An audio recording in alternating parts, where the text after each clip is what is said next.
Bincang-bincang seru dengan narasumber yang kece. Saatnya Bisikan Lulu. Bisik-bisik asyik, anti julid.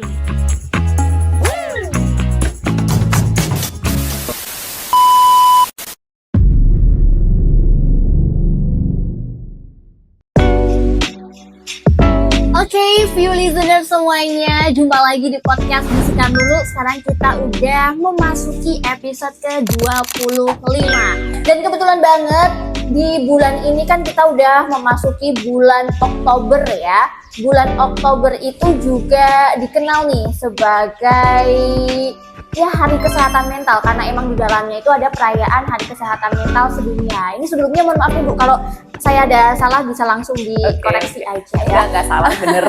Tepatnya di tanggal 10 Oktober kemarin ya. Kalau sekarang kan udah di tanggal 13. Tapi nggak apa-apa, baru 3 hari yang lalu masih ada vibes-vibesnya lah ya. Dan kalau kita ngobrolin tentang kesehatan mental, itu nggak ada habisnya, bakal panjang banget. Apalagi di generasi Z sekarang itu udah banyak yang semakin aware ya sepertinya ya. Kita kenalan dulu nih, udah ada narasumber yang super istimewa karena beliau ini tuh sekaligus selain dosen dan juga praktisi psikologi. Oke.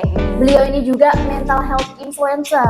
Wow, ada Bu Iza Himawanti. Selamat pagi Bu Iza. Selamat pagi Mbak Lulu. Iya, gimana? Awal-awalnya bisa kepikiran sebagai mental health influencer itu gimana nih? Oh, jadi sebenarnya itu kan di platform Tanya Bu Dosen ya. Iya. Instagram saya itu Tanya Bu Dosen. Jadi awalnya itu gara-gara banyak yang nge-DM nanya gitu kan. Itu mahasiswa sih awalnya, mahasiswa nanya DM curhat gitu. Dan ternyata problemnya hampir sama rata-rata. Dia tentang kesehatan mental ya. Kesehatan mental di generasi Z itu kan hampir sama lah rata-rata gitu. Terus akhirnya ya udah saya bikin platform Tanya Bu Dosen. Jadi saya suka kalau mahasiswa tanya apa nanti saya upload jawabannya dan nggak tahu deh gimana ceritanya terus tiba-tiba jadi rame. Jadi rame dan ya kayak sekarang. Itu dari tahun berapa tuh mulai Tanya Bu Dosen itu? Tanya Bu Dosen belum lama sih ya, 1 tahun yang lalu. Kalau platformnya sih sebenarnya udah sekitar 1-2 tahunan lah ya. Cuman saya baru aktif sekitar 1 tahun yang lalu. Sejak kuliah, karena setelah kuliah S3 kan jadi lebih santai waktunya. Jadi saya bisa saya bisa mainan media sosial, kalau tadinya kan nggak sempet ya. Gitu sih. Itu platformnya cuma Instagram aja atau udah mulai ke TikTok atau gimana? Enggak, saat ini Instagram aja. Kalau TikTok nggak begitu aktif karena kayaknya segmennya agak beda ya. Kalau TikTok kan emang lebih ke entertain ya, seneng-seneng gitu ya. Kalau sedangkan platform kayak Bu Dosen itu kan sisinya lebih banyak di edukatif gitu ya. Lebih banyak di hal-hal yang edukatif gitu. Tapi kalau di TikTok nggak begitu. YouTube belum sempat. Ya mungkin soon ya, coming soon. Iya, mudah-mudahan kalau ada waktunya lah ya. Gitu. Tapi as dosen psikologi gitu ya, banyak nggak sih mahasiswa yang sering curhat kayak gitu? Tapi kan kadang kalau sama dosen agak sungkan gitu kali ya. Kalau sama Bu Iza gimana? Banyak banget. Kok nggak ada yang sungkan ya sama saya ya? Ada. Aduh. Berarti asik banget Bu Iza dong. Mudah-mudahan ya. Nggak tahu juga. Kadang kalau antagonisnya belum keluar kali. Waduh. Nggak sih. Jadi banyak mahasiswa yang cerita ketemu. Banyak sih. Mungkin buat listener yang juga mau curhat. Iya, dan kadang DM juga makin kesini tuh banyak banget, jadi memang nggak bisa bukain terus gitu kan. Jadi karena saya juga batasin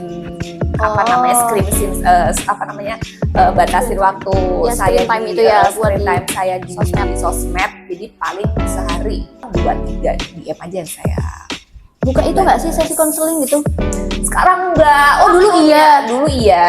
Kalau sekarang enggak. Dulu iya. Cuman dulu saya di dua tempat. Jadi satu tuh saya di namanya Puspaga, punyanya Dinas Perlindungan Perempuan dan Anak Kota Pekalongan. Kemudian yang satu di kampus. Jadi memang di kampus di UIN tuh juga punya. Nah hanya di dua itu sih. Karena udah nggak cukup lagi waktunya kan. Iya. Dua berarti kan seminggu udah 2 kali tuh saya. Oh seminggu sekali-sekali. Iya itu. Nah sejak kuliah ini karena saya bolak-balik kan Aju sering bolak-balik, jadi udah nggak buka sesi konsultasi pribadi. Nah sekarang kan semakin banyak permasalahan, nggak tahu ya. Sekarang itu gampang banget buat self diagnose nih. Ya betul. Iya kan. Yang gampang buat kita ambil itu tentang depresi gitu kan ya. Nah selain itu nih Bu Iza, kayaknya sekarang banyak sekali, mungkin bukan sekarang ya, emang udah dari dulu orang-orang itu kalau lagi sedih dia tetap senyum, tetap bahkan ketawa kayak gitu. Itu tuh sebenarnya fenomena yang gimana sih? Apakah itu umum terjadi atau gimana Bu? Kalau di Indonesia umum sih, karena itu sebenarnya salah satunya pengaruh budaya juga. Nanti kita bahas ya kenapa bisa pengaruh budaya.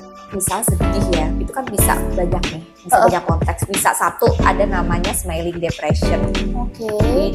Sebenarnya dia dalam kondisi yang sedang depresi, tapi dia smiling, jadi kayak pakai topeng yang ditunjukin tuh senyum, happy, gitu kan kayak gitu. Ada juga namanya reaksi formasi. Reaksi formasi itu ketika kita tuh terbiasa, itu defense mechanism. Kita tuh terbiasa menampilkan yang tidak sebenarnya kita rasakan. Jadi kayak sebenarnya aku lagi seneng, cuman aku nggak pengen aku kelihatan seneng karena aku ngerasa aku kayaknya kalau aku kayak sombong ya kalau aku lagi seneng di depan orang, aku ngomongnya lagi happy lagi gitu. Jadi nggak, aku biasa aja gitu kan. Terus aku lagi sedih, tapi aku nggak mau kelihatan lemah gitu loh. Dan di budaya kita di Indonesia, di Jawa khususnya, hal-hal kayak gitu tuh dianggap lebih lumrah. Ya lebih lumrah karena misalkan nih saya lagi bad mood, saya lagi gak enak banget nih, katakanlah kalau saya depresi deh, saya lebih stres, lagi gak pengen ngobrol, lagi muka lagi jelek, lagi pengen ditekuk-tekuk gitu. Saya ketemu Mbak Lulu dengan ekspresi kayak gitu kan. Saya kan dianggap sangat tidak sopan kan.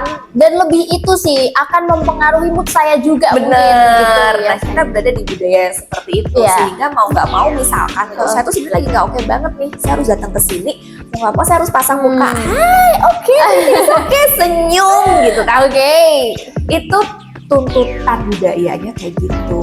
Karena di budaya kita belum begitu terbiasa menerima bahwa sedih tuh nggak apa-apa, stres tuh nggak apa-apa, gitu. Kamu butuh waktu sendiri tuh nggak apa-apa, gitu kan.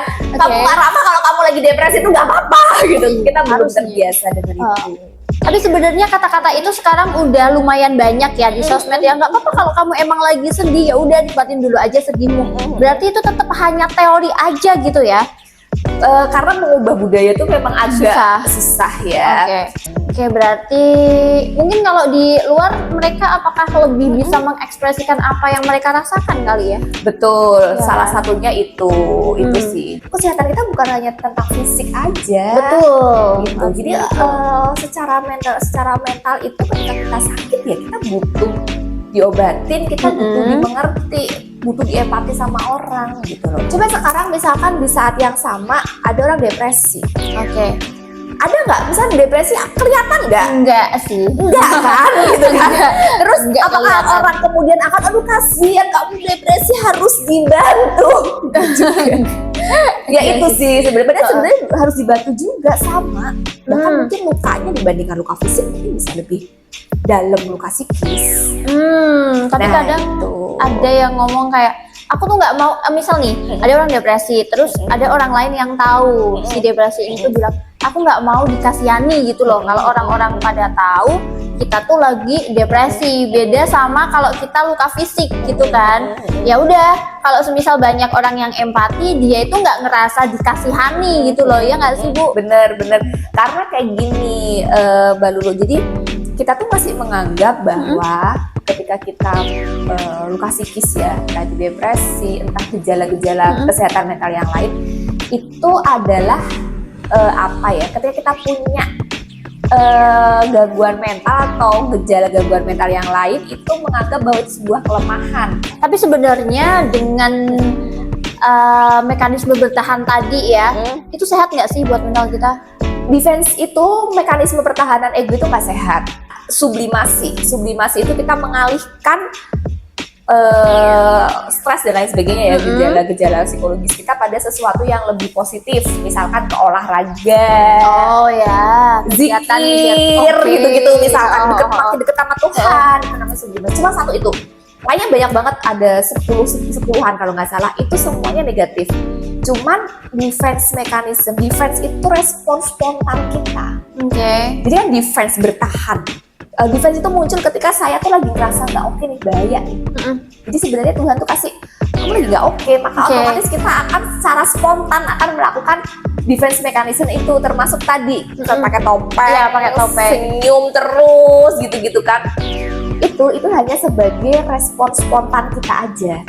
Nah, itu menjadi tidak sehat ketika terus kita lakukan. Gitu. Ya, itu makanya perlu namanya self-awareness. Jadi kita sadar nih, gue lagi nggak oke nih, gitu loh. Jadi defense-nya stop dulu nih, gue lagi nggak oke, apa yang harus kulakukan, gitu. Gitu sih. Jadi sebenarnya nggak sehat defense itu. Aku pernah dengar nih Bu, kalau mood itu adalah pilihan kamu. Yang kalau misal kamu lagi bad mood, ya udah itu emang pilihan kamu buat bad mood kayak gitu. Tapi di sisi lain katanya Bu Iza kan nggak sehat. Terus gimana tuh? Beda ya. Jadi kalau defense sama mood itu beda sebenarnya. Mood itu bukan gini. Mood itu kan emosi ya. Jadi saya agak lurusin dulu. Mood itu emosi. Jadi ketika kita merasakan emosi tertentu ya, sedih, seneng gitu, itu tuh sebenarnya bukan 100% karena kita mau, tapi ada stimulusnya. Ada pemicunya. Pasti ada pemicunya. Jadi makanya kita perlu namanya regulasi emosi. Jadi ada orang nih yang misalkan dia moodnya lagi nggak enak banget nih, atau dia lagi marah banget, itu dia bisa semua orang kena semprot, kena marah semua gitu kan. Ada orang yang lagi marah banget, itu tuh cuman ya udah flat aja, datar dia pergi dulu ya, bisa aku kayaknya aku perlu nyingkir dulu tanpa menyakiti orang lain. Ya bedanya di situ sebenarnya. Jadi kita jangan nyalahin moodnya. Dia nggak apa-apa, dia muncul karena dia sebenarnya pasti dia stimulus respon aja, karena ada pemicunya maka dia muncul. Tapi salahin siapa aja. Kita salahin regulasi emosinya kita sebenarnya. Gitu. Jadi bagaimana kita mengelola itu sebenarnya. Di situ poinnya. Misalkan di suatu situasi mau nggak mau, tiba-tiba saya dikritik dengan pedas di hadapan banyak orang gitu. Nah, otomatis saya pasti akan mengeluarkan defense mekanisme pertahanan ego. Entah apapun itu, entah bisa saya tadi reaksi formal, ada namanya proyeksi. Saya nyalahin orang lain, atau denial, saya padahal melakukan itu tapi saya ngomongnya enggak, gitu-gitu ya. Itu otomatis, itu adalah respon otomatis. Yang bagus adalah kita langsung sadar, ini aku lagi defense nih, nggak bener nih kayak gitu. Nah, itu regulasi emosi yang bagus. Nah, regulasi emosi yang nggak bagus itu defense-nya terus lama, atau emosinya kuatnya terus. Jadi defense itu sebenarnya buffer, dia nurunin emosi. Begitu kita melakukan defense, emosi kita turun. Jadi aku malu banget nih, aku defense malu tuh turun, kurang. Tapi defense-nya nggak bagus. Jadi defense-nya harus segera, habis dia muncul harus kita benerin pakai otak kita dan lain sebagainya, pakai regulasi emosi. Nah, yang jelek itu defense-nya terus muncul atau emosinya tetap naik terus. Lagi marah terus, makanya kadang ada orang yang marah gitu, jadi nggak kelar-kelar gitu ya, gitu marahnya nggak kelar-kelar gitu. Misalkan lagi apa kita punya atasan apa lagi rapat gitu kan, 1 jam marah terus, kapan kelarnya marahnya? Betul. Ada gitu. Jadi sebenarnya poin utamanya adalah di regulasi emosi. Tapi kalau Bu Iza sendiri nih, ini tipe emosinya yang kayak gimana Bu? Gampang banget move on kalau misal masalah udah kelar ya udah, nggak nyisa gitu loh, bad moodnya itu nggak nyisa. Atau mungkin yang masih ke bawah terus bad moodnya walaupun masalahnya udah kelar. Sekarang apa dulu? Itu karena proses pembelajaran ya. Kalau dulu mungkin kalau dulu karena itu proses pembelajaran. Kalau dulu memang kadang agak lama tuh kalau bad mood. Kalau sekarang itu aja kelar. Itu Masjid Zuhada itu kalau teman-teman pernah ke situ, belakangnya kan parkiran mobilnya luas, ada pohon-pohonnya. Itu kalau saya lagi nggak mood banget, pertama tuh saya suka ke situ. Jadi karena saya muslim ya, jadi saya sholat segala macam udah tenang gitu kan. Habis itu saya masuk mobil, nyalain musik gitu kan. Udah saya diem aja di situ, diem gitu. Semuanya biar keluar. Kalau saya lagi marah saya bisa nyanyi-nyanyi keras-keras, tapi kan mobil tertutup gak juga gitu kan. Dan orang juga nggak peduli juga karena di situ masjidnya kan rame ya, jadi orang nggak peduli gitu kan. Udah gitu 1-2 jam udah selesai. Tapi sebenarnya ya ini ngomong-ngomong masalah musik, sebenarnya kalau kita lagi sedih kayak gitu tuh betternya kita dengerin musik yang juga sedih sesuai mood kita atau malah kebalikannya sih Bu? Lagi pengen apa dulu? Kalau misalkan kadang emosi itu memang perlu dikeluarin. Jadi misalkan saya lagi sedih gitu ya, gak apa-apa kok dengerin musik sedih sampai pengen nangis banget, sampai sedihnya habis semua, gak apa-apa, keluarin aja. Pengen nangis-nangis sambil dengerin musik galau dan lain sebagainya, sampai capek abis itu tidur gitu, gak apa-apa. Nah, tapi habis itu misalkan ini lagi nggak oke, misalkan aku jangan berlarut-larut nih sedihnya, ini lagi mau ketemu orang, saya harus happy, nyalain aja musik yang happy itu nggak masalah. Jadi mau keluarin kesedihan kita seoptimal mungkin tuh nggak masalah.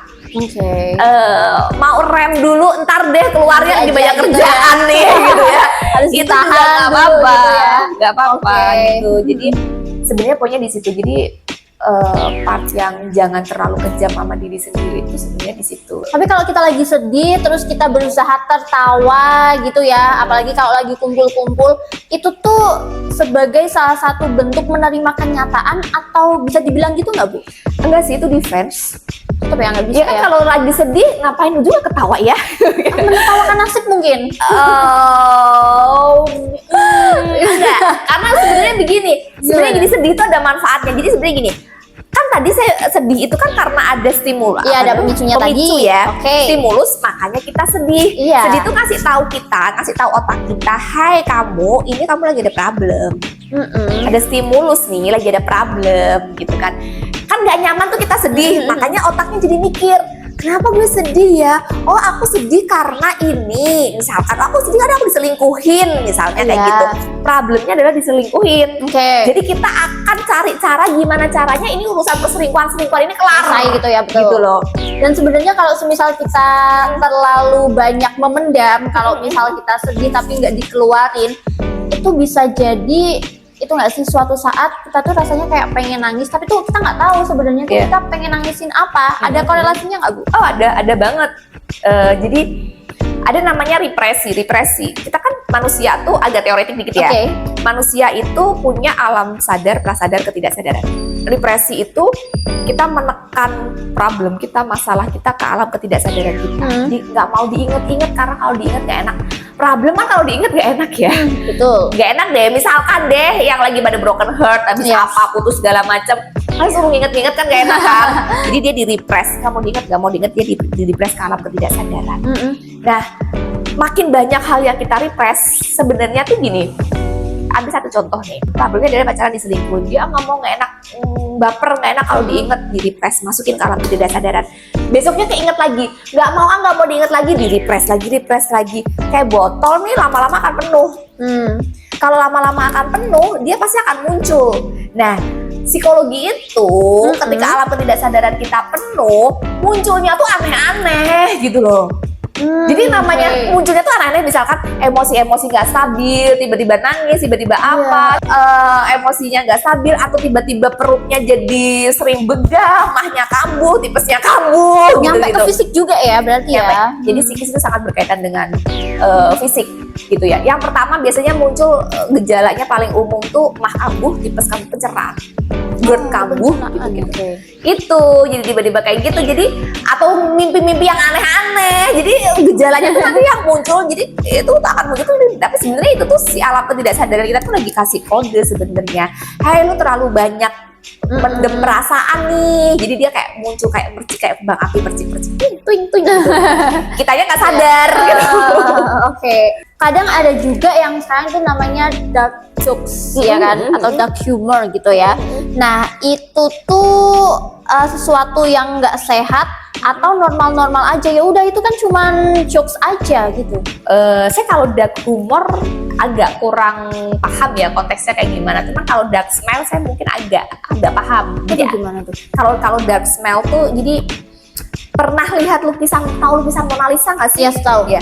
Jadi dark smile itu kamu senyum, tapi ya entah itu bentuknya senyum, entah bercandaan, entah apa, tapi sebenarnya di belakang itu kamu punya motif bukan seperti yang kamu tunjukkan. Misalnya kita lagi muncul, oh kamu ini banget ya, ini banget, hebat banget, wah, luar biasa banget. Tapi di belakangnya, sudah kuberi racun minumanmu. Gitu. Jadi maksudnya di belakang itu tuh kita punya motif yang motif lain gitu loh. Mungkin saya konteksnya mungkin sama kayak gitu. Kalau saya agak kurang tahu sih dark humor ini kayak gimana. Mungkin kayak gitu.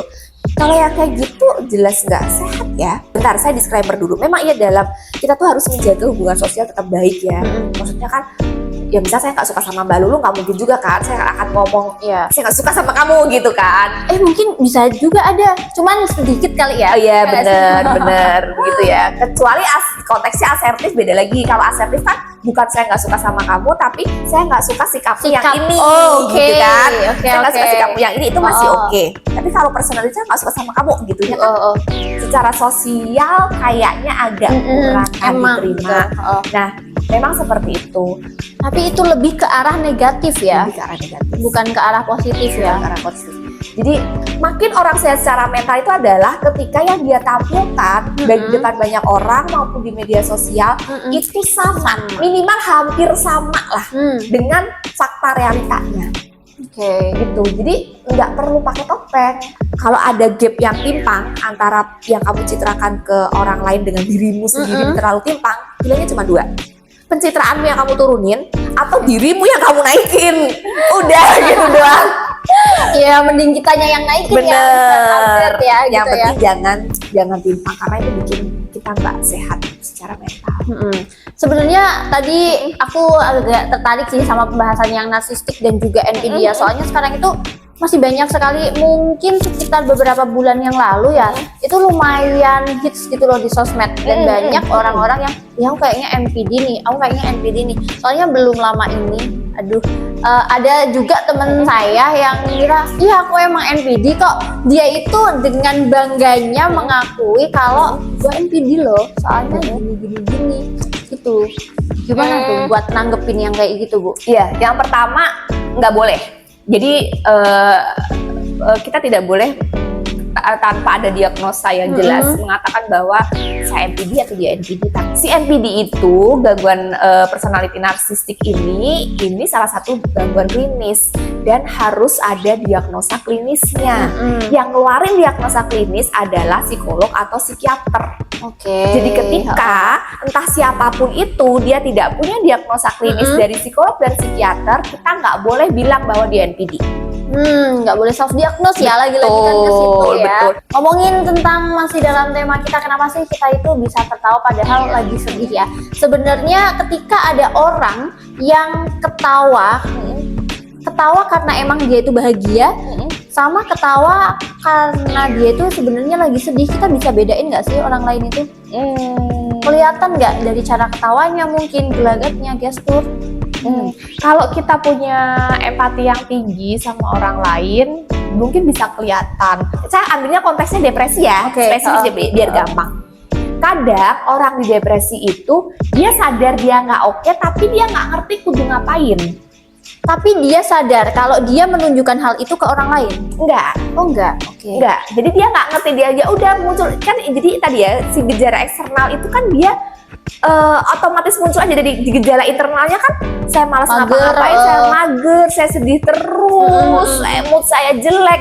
Otomatis yang biasanya misalkan saya mau pergi tuh saya stand up banget, jadi berantakan gitu-gitu kan. Berarti susah ya kalau ngomongin psikologi ya, kayak banyak banget. Hampir semuanya banyak banget ya, tapi seru sih sebenarnya. Bener. Tapi sebenarnya kapan sih tertawa itu bisa menjadi tanda sehat ya kan? Biasanya kan kita tertawa kayak gitu karena emang lagi bahagia. Nah, kapan sih tertawa ini bisa menjadi tanda sehat dan juga menjadi tanda sebenarnya kamu butuh bantuan gitu? Tertawa ya? Tertawa akan sehat ya memang ketika emosi kita sedang sesuai sesuai dengan itu, tertawa itu tanda kita lagi punya emosi apa sih? Bisa menjadi bahagia nggak tapi? Bisa menjadi bahagia, bisa menjadi bahaya? Tertawa itu kan bentuk emosi kita lagi senang, ya kan? Makanya kita tertawa. Oke. Nah, itu sehat. Kalau kita lagi sedih, harusnya kita Nangis kan? Kalau kita lagi sedih kita tertawa, udah jelas itu nggak sehat. Bu Iza pernah nggak, sering nggak kayak gitu? Nggak pernah sih, saya lagi sedih tertawa ya. Kalau tertawa saya nggak pernah sih. Iya, kayak cuma kalau saya lagi sedih saya diem aja, flat gitu-gitu. Atau mungkin lagi banyak masalah tapi ya udahlah ketawain aja. Oh maksudnya itu, maksudnya misalnya maksudnya tertawa dalam arti harfiah lagi sedih tertawa, atau kiasan maksudnya udah deh nggak penting nih, itu juga defense juga kasihan juga. Itu sih kayaknya lebih itu defense juga lagi ke defense juga. Cuman gini deh, jangan terlalu sulit terhadap diri. Maksudnya gini, ketika memang kita harus ketemu sama orang lain, itu kan kemudian kita ngobrol, ketawa, itu kan karena ketawanya memang proses obrolan itu, situasi itu kan. Ya it's okay, nggak apa-apa. Bukan kita menertawakan situasi hati kita yang sedang tidak oke. Kalau misalkan situasinya ketemu orang, kemudian kita ketawa-ketawa bareng, itu bisa meredam emosi sementara, ya nggak apa-apa. Oke, kalau kita lagi nggak baik-baik saja, lagi banyak masalah, sebenarnya gimana sih cara kita itu bisa berdamai sama emosi kita sendiri, sama keadaan gitu? Oke, beri waktu aja, give time aja, beri waktu untuk jadi gini, nggak apa-apa kok, kita tuh lagi ada masalah, kita butuh waktu untuk sedih, untuk sendiri, itu tuh nggak apa-apa. Jadi beri waktu aja untuk diri, lebih sayang gitu kan, kasihan sama diri, sayang. Kalau misalkan sedih banget, tapi besok mau kerja, cuti nggak apa-apa kok, gitu. Masih ada kan jatah cuti gitu. Susah banget ya kalau di Indo kayaknya ya. Ya minimal kan? Beri waktu lah untuk diri sendiri, untuk merasakan emosi apa yang sedang kita rasakan. Untuk kita sayang sama diri sendiri. Ya, dan jangan menormalisasi tawa di atas kesedihan kali ya. Ketawa di atas kesedihan serem ya. Aduh. Kadang kan gitu ya. Oke Bu Iza, ini kayaknya udah mau udah lama ternyata ya. Gak sadar ya kita kayaknya ngobrol udah banyak perasaan kayak baru bentar aja ternyata udah lama gitu. Mungkin pesan Bu Iza nih buat orang-orang yang sukanya itu bercanda di atas luka. Apakah itu salah atau justru itu adalah salah satu hal yang bisa menjaga kewarasan kita? Bercanda di atas luka ya. Kalau menurut saya nggak perlu ya, luka itu buat disembuhkan, bukan untuk ditertawakan. Jadi buat apa kita tertawa, kita kelihatan happy, tapi kita sebenarnya lagi nutupin luka yang makin lama makin buruk, makin parah, justru nanti malah menjalar kemana-mana, itu malah nggak sehat. Jadi kalau memang it's okay kok, luka tuh bisa disembuhin, sembuhin dulu semuanya, baru habis itu kita ketawa dengan lebih jujur. Nah itu ya, nggak usah lah luka itu dibercandain. Bener. Ya nggak sih? Kita semoga bisa lebih aware sih sama hal-hal yang berkaitan dengan kesehatan mental. Bukan hanya isu-isu yang berat aja, yang kayak klinis tadi depresi, NPD, tapi hal-hal kecil yang kayak tertawa ini padahal kamu itu lagi sedih, itu semoga bisa ditingkatin lagi ya, tingkat ke-aware-nya gitu ya Bu Iza ya. Betul. Di podcast kita kali ini ada beberapa pertanyaan, sedikit pertanyaan aja yang mungkin di sini dijawab cepet aja ya Bu Iza ya. Oke. Yang pertama, kalau lagi sedih banget nih ya Bu Iza biasanya lebih milih nangis sendirian atau lebih milih nonton video lucu nyampe ketawa? Nangis sendirian. Oh, nah ini salah satu tanda biar kita makin sehat secara mental. Betul. Ya. Yang kedua, pernah nggak ngakak di momen yang harusnya itu serius banget, misal lagi serius banget, tiba-tiba ya udah kayaknya Bu Iza itu nganggep kalau itu lucu, padahal yang lain ya nggak ada lucu-lucunya tuh. Gitu. Oh nggak pernah. Nggak pernah. Kalau ada quotes tertawa itu adalah obat terbaik, Bu Iza setuju, nggak setuju, atau mungkin tergantung dosisnya? Tertawa itu adalah obat terbaik. Enggak sih, saya lebih setuju crying is healing. Apa? Crying is healing. Oh. Menangis itu adalah obat. Oke, siap. Nggak setuju Nangis aja juga deh, sih. gak usah ketawa yuk. Habis itu selesai, kelar masalah. Ini kalau nangis terus nanti banjir. Oh iya benar. Iya kan? Kalau di sini kan Bu Iza ya, Bu Iza sebagai dosen, sebagai psikolog juga, dan pasti kan punya mahasiswa ya. Nah di sini menurut Bu Iza siapa yang biasanya dan yang paling jago buat pura-pura bahagia? Mahasiswa kah atau dosen atau psikolog? Dosen sih. Oh dosen ya, bukan psikolog juga ya? Oh enggak. Kalau psikolog enggak. Kalau psikolog lebih banyak mereka udah bisa jujur sama diri sendiri. Oh. Cuman karena kalau dosen itu terikat oleh status sosial.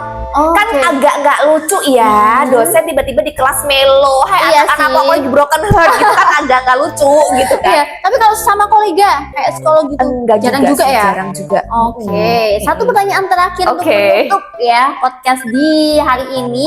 Kalau perasaan bisa diubah jadi emojinya Bu Iza di hari ini ya, gambarin dengan apa nih? Lope-lope. Iya, Lope-lope karena iya yang matanya lope ding lope-lope gitu. Karena hari ini anak saya tuh ikut lomba di Kopda dan dia menang, jadi saya lebih happy. Lomba karate. Wow, keren banget. Dia lomba karate dan menang, makanya hari ini tuh vibe saya lagi bagus banget. Wah, Lagi seneng banget tuh, Kak. Lagi lope-lope. Kayaknya habis ini mau ada acara untuk merayakan gitu. Bener. Jadinya makin semangat gitu ya. Iya, Oke, gitu. tadi pertanyaan cepet segmen cepat ini sekaligus menutup podcast di hari ini di episode ke-25 ini. Pokoknya buat viewer listener semuanya, kita yang tadi udah saya sampaikan, Bu Iza sampaikan juga, kita harus lebih aware sama yang namanya mental health, tapi juga jangan self diagnose gitu. Dan nggak perlulah yang namanya luka atau kesedihan itu dibercandain atau diketawain. Kalau memang kamu itu lagi sedih ya udah rilis aja kesedihan kamu gitu ya. Tapi kalau tentang emosi itu lebih ke gimana cara kita itu mengolah atau mengelola emosi kita ya, apalagi kalau di depan orang lain. Oke, terima kasih banyak Bu Iza atas waktunya udah hadir di Wali Songo di podcast Bisikan Lulu juga. Semoga nanti di lain kesempatan ya kita masih bisa ngobrol-ngobrol lagi. Oke. Oke, terima kasih. Bye bye view listener. Jumpa lagi di podcast Bisikan Lulu episode berikutnya. Bye bye.